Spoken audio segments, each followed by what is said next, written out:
terre africaine du Niger. Hier, la nouvelle est tombée avec fracas. Les autorités nigériennes nous ont révélé la découverte d'une cache d'armes extrêmement importante dans la capitale du Niger, à Niamey. Une cache d'armes qui s'avère avoir appartenu aux militaires français qui, un temps, campaient dans ce pays et notamment dans cette ville.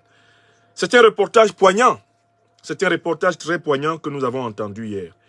Et je voudrais qu'ensemble nous l'entendions encore. Parce que ici, on dit quand la tête est là, le genou ne porte pas le chapeau. Quand la tête est là, le genou ne porte pas le chapeau. Il faut donner la parole ici aux autorités nigériennes qui elles-mêmes ont diffusé hier sur la chaîne Télé Sahel, la chaîne officielle, un reportage qui restitue le scandale. Donc allons là-bas. Communiqué. Depuis quelques jours, des contre-vérités. À la faveur de la dénonciation par le CRSP des accords militaires entre le Niger et la France, les Nigériens dans leur ensemble ont battu le pavé pour exiger le départ des forces françaises basées au Niger. Quand ils ont assisté au départ du dernier militaire français, ils ont exprimé en toute légitimité leur joie et savourent encore leur victoire sur les forces d'occupation qui ont longtemps constitué un frein au développement économique et social du Niger. Les Nigériens ont dans la foulée vu plusieurs conteneurs de matériel convoyés vers le Tchad et des vols réguliers en direction de la France à partir de Niamey, laissant croire qu'ils sont partis avec la totalité de leur matériel. Logiquement, à partir de ce constat, personne ne peut imaginer que ces militaires français ont laissé sciemment derrière eux tout un arsenal de guerre en plein centre-ville de Niamey qui en dit long sur leur intention. Une intention exprimée d'ailleurs publiquement en son temps par un expert français en renseignement sur la chaîne LCI. Notre ambassadeur et notre contingent n'étant plus otages au Niger, en quelque sorte, dans cette position de fort Alamo, nous aurons peut-être plus de latitude pour monter des opérations de déstabilisation, cette fois-ci plus clandestines. C'est dans cette même logique que l'ancien ambassadeur de France au Niger, Sylvain Ité, a déclaré lors de son audition à l'Assemblée nationale que la France dispose encore sur place au Niger des contacts avec lesquels elle continue à travailler. Nous suivons grâce à nos contacts sur place la politique intérieure nigérienne. C'est Ité qui parle. Donc d'alimenter nos autorités politiques en information sur la situation. En d'autres termes, même sans être à Niamey, nous exerçons activement notre activité et nos missions. Malgré ces déclarations qui expriment l'opinion ambiante en France, Macron et son gouvernement ont choisi la voie du déni.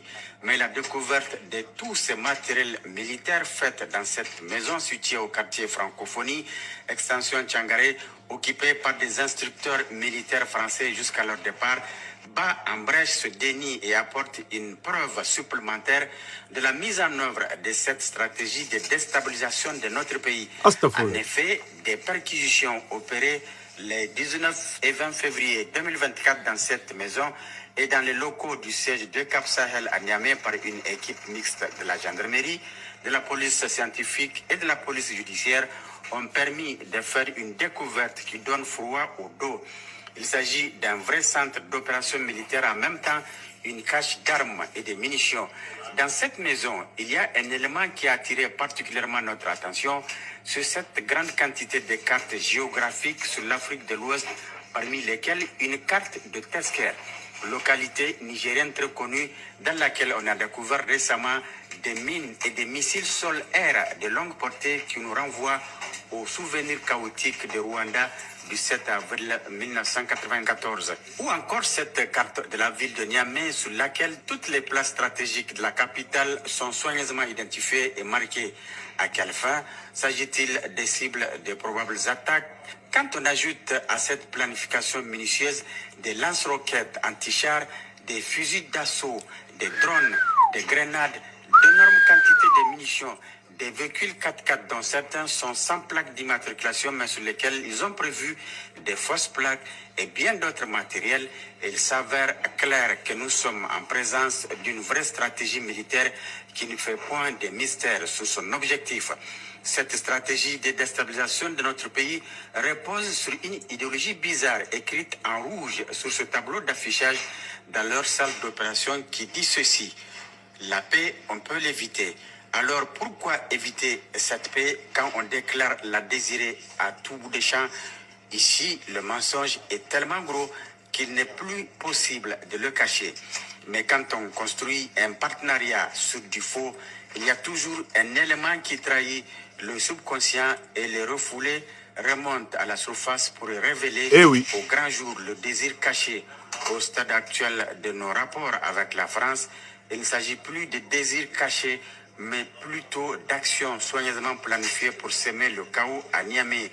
Au regard de cette nouvelle tournure prise par nos rapports avec la puissance impérialiste, il revient au peuple nigérien de resserrer davantage ses liens avec le CNSP et d'être focus sur l'objectif ultime, la souveraineté totale du Niger.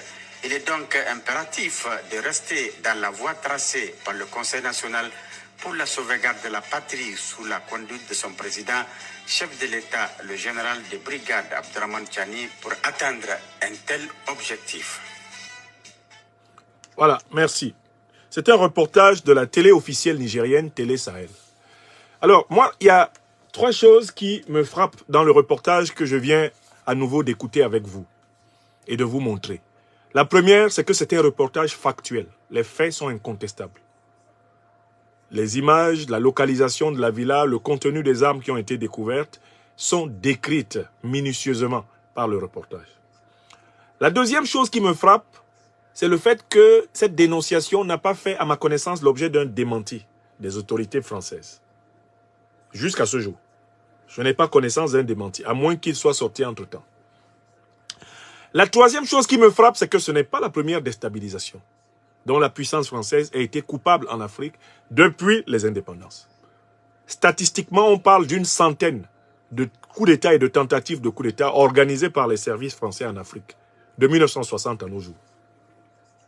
Donc, il faut que les Africaines et les Africains prennent conscience du fait que tant que l'Afrique, dite francophone, entre guillemets, sera continuellement représentée comme un précaré ou une zone d'influence par l'élite politique française, il faudra s'attendre à des tentatives de déstabilisation comme celle-ci. Je recommence. Tant que, dans la terminologie, dans la pratique diplomatique, dans la pratique politique de l'élite politique française, on va présenter l'Afrique anciennement colonie, anciennement territoire sous tutelle française, comme étant le précaré, la zone d'influence de la France. Et il faudra s'attendre concrètement sur le terrain à ce qu'il y ait toujours des tentatives de déstabilisation pour imposer à la tête des pays africains des dirigeants africains qui ne défendent pas les intérêts des peuples souverains, mais les intérêts de la puissance néocoloniale française. C'est-à-dire, il faudra s'attendre à la résistance de la France-Afrique. C'est ma première observation. Ma deuxième observation, dans mes conférences précédentes, j'avais indiqué aux Africaines et aux Africains de prendre très au sérieux le fait que pendant plus de 5 siècles, la puissance française s'est construite sur l'exploitation de l'Afrique. Les réserves de change de 15 pays africains ont été déclarées au budget français. Elles ont servi au développement de la France. L'économie française a vécu des intérêts, des avoirs africains, déclarés comme étant ses propres biens. Elle a pu exploiter gratuitement les matières premières africaines en produisant la monnaie creuse et vide du franc CFA en échange inégal de ces matières premières. Donc, en fait, il y a une très grande dépendance de la France envers l'Afrique. Monsieur Chirac, je vous entends toquer à la porte. D'où vient l'argent que nous avons en France? Pour que vous preniez conscience de cette dépendance. Et que la dépendance, ça crée la méchanceté. Monsieur Chirac, d'où vient l'argent que nous avons en France? Allez-y. On oublie seulement une chose, c'est qu'une grande partie de l'argent qui est dans notre porte-monnaie vient précisément de l'exploitation depuis des siècles de l'Afrique. Pas uniquement, mais beaucoup viennent de l'exploitation de l'Afrique. Alors, il faut avoir un petit peu de bon sens, je ne dis pas de générosité, de bon sens, de justice, pour rendre aux Africains, je dirais, ce qu'on leur a pris, d'autant que C'est nécessaire si l'on veut éviter les pires convulsions ou difficultés avec les conséquences politiques que ça comporte dans le prochain avenir. Très bien, monsieur Chirac. Vous pouvez retourner dans votre tombe. Tant qu'il y aura à la tête de la France une élite politique qui n'a pas été capable de concevoir la puissance française sans l'exploitation, sans le pillage de l'Afrique, il faudra que les Africaines et les Africains s'attendent à des actions subversives organisées par la puissance française en Afrique. C'est le principe de la relation franco-africaine depuis la traite négrière jusqu'à aujourd'hui. La relation politico-diplomatico-stratégique. Il faut que ce soit clair dans l'esprit des gens. Maintenant, j'en viens à ma quatrième remarque. À la suite de cette révélation des autorités nigériennes, qui ne me surprend pas, puisque je fais partie de ceux qui ont toujours dit qu'il faut s'attendre à ça, n'est-ce pas? Ne me dites pas que vous êtes surpris. Hein. Ceux qui écoutent mes conférences savent que je vous avais dit que ça allait arriver. Oui ou non? Et cette cache d'armes est l'une des nombreuses. Il y en a d'autres qui seront révélées dans les prochains jours. Cette cache d'armes est l'une des nombreuses. Et il y a non seulement plusieurs caches d'armes, mais il y a certainement plusieurs commandos dormants qui sont en train d'être préparés, affinés, pour semer la chienlit au Niger. Si vous en doutez, eh bien, l'actualité viendra me confirmer encore. Nous sommes aujourd'hui encore le 23 février 2024. Le Niger, les autorités nigériennes vont découvrir de nouvelles caches d'armes. Elles vont même démanteler des commandos préconstitués pour les attaquer. J'ai dit et j'ai toujours ajouté que les terroristes vont bénéficier bientôt de l'aide technologique des drones militaires. Les terroristes vont perpétrer contre les armées de l'Alliance des États du Sahel des attaques aux drones militaires. Je l'ai dit et je le réitère. Ça ne va pas manquer. Vous viendrez ici confirmer. Selon mes analyses, on est en train de repenser le soutien et l'élévation du niveau technique des groupes terroristes parce qu'ils ont subi des défaites très sévères en raison de la supériorité aérienne, de la supériorité de renseignement et notamment de la capacité des drones militaires du Mali, du Burkina Faso et du Niger. Il faut savoir qu'en face, on est en train de doter des groupuscules terroristes de drones militaires et on est en train de les former à l'utilisation de ces drones pour attaquer les armées du Sahel, attaquer les populations sahéliennes. C'est un épisode que vous confirmerez dans les prochains jours. Mais je viens à ma dernière remarque sur ce sujet. Écoutez, soyons sérieux. Mais la puissance française appartient à une grande alliance militaire dont j'étudie, justement j'étais en train de lire les œuvres de cette alliance. Dans les quelques livres que je vous ai montrés tout à l'heure, dans 2 des livres que je vous ai montrés tout à l'heure, je vous ai montré la grande alliance, la plus puissante alliance militaire qui est dans le monde. Et c'est à l'intérieur de cette alliance que la puissance française agit. C'est cette alliance-là. C'est l'OTAN. Alliance créée depuis 1949 et qui mène des opérations secrètes et des opérations ouvertes, notamment à partir des années 50. Quand elle mène des opérations secrètes, on les appelle les opérations en stay behind, c'est-à-dire ils restent derrière. Quand ils mènent des opérations ouvertes, je vous ai lu les opérations qu'ils ont menées ouvertement, au mépris du droit international, n'est-ce pas? Ok.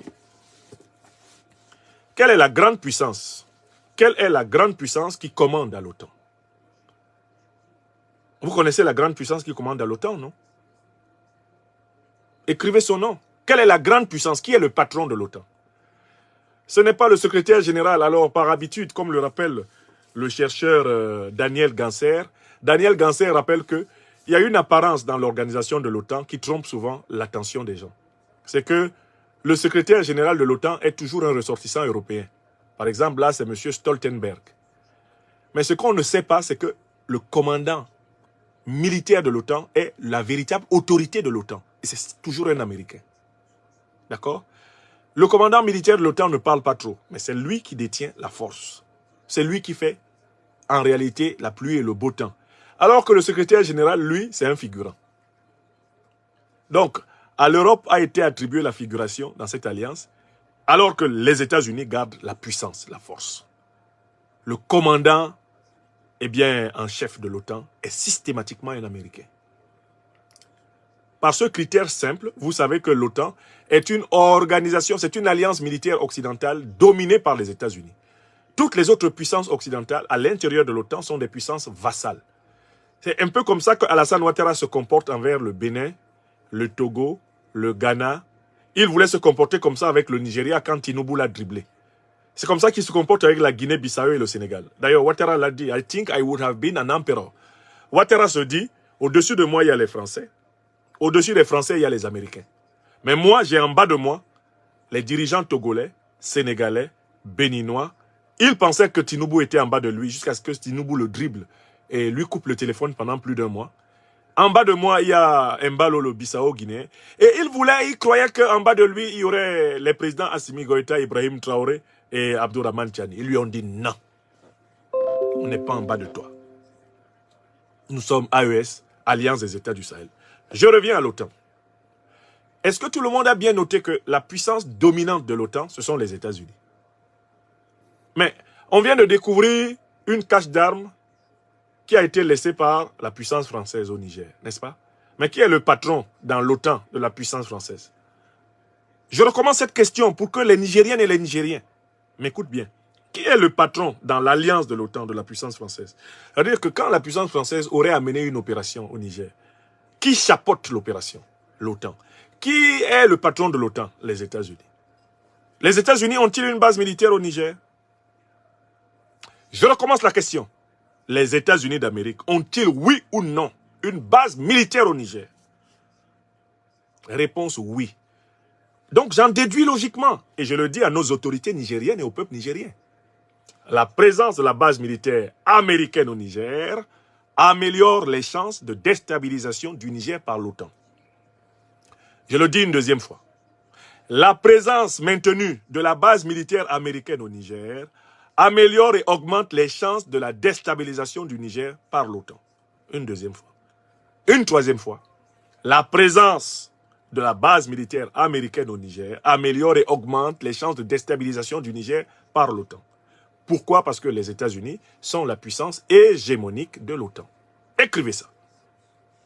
Moi, je me suis connecté pour dire ça. Je me suis connecté pour dire ça. Et comme les gens aiment les preuves, et que vous êtes chez le docteur des preuves, quand Mohamed Bazoum a voulu s'évader, quelle est la puissance qui a été citée, qui devait lui envoyer un hélicoptère pour s'évader? Quand Mohamed Bazoum a voulu s'évader, quelle est la puissance? Quelles sont les puissances qui ont été citées pour avoir tenté d'organiser l'évasion? Il y en a deux. On a cité la France et les États-Unis. Oui ou non? Ce sont les autorités. N'est-ce pas? Quand Mohamed Bazoum a tenté son plan d'évasion, il voulait bénéficier de l'aide de qui? Il était question de l'aide de qui? Qui devait lui fournir les hélicoptères pour fuir? Il était question de Paris et de Washington. Je lis la presse. Je lis la presse. Je n'ai pas besoin que quelqu'un me dise, j'ai lu. D'accord? Donc, les caches d'armes des puissances otaniennes au Niger, il y en a et il y en aura encore toujours et toujours tant que la grande puissance de l'OTAN sera là. Écrivez ça. Ne fuyons pas la pluie pour aller nous cacher dans la rivière. Ne fuyons pas la pluie pour aller nous cacher dans la rivière. Ne fuyons pas la pluie pour aller nous cacher dans la rivière. La villa au quartier Tiangaré, ce n'est que la face visible d'un iceberg de déstabilisation qui est en prédisposition permanente dans le sol nigérien. Le président Tiani, le CNSP, le gouvernement nigérien devrait prendre cette découverte de cette cache d'armes comme la révélation du modèle de déstabilisation qui les attend. Il y en a d'autres. Et maintenant qu'on voit que vous avez la capacité de les découvrir, sachez que ça veut dire que les assaillants vont chercher à agir avant d'avoir été privés de leurs moyens d'action. Voilà ce que je voulais dire sur cette affaire. La découverte de ces armes dans cette villa anciennement occupée par des militaires français. Je dis que cette affaire n'est que la révélation d'un système. Et le système est chapeauté par l'Alliance otanienne. Et au sommet de l'Alliance otanienne, il y a les États-Unis d'Amérique. Yamewa, vous avez compris, non? Donc on peut pas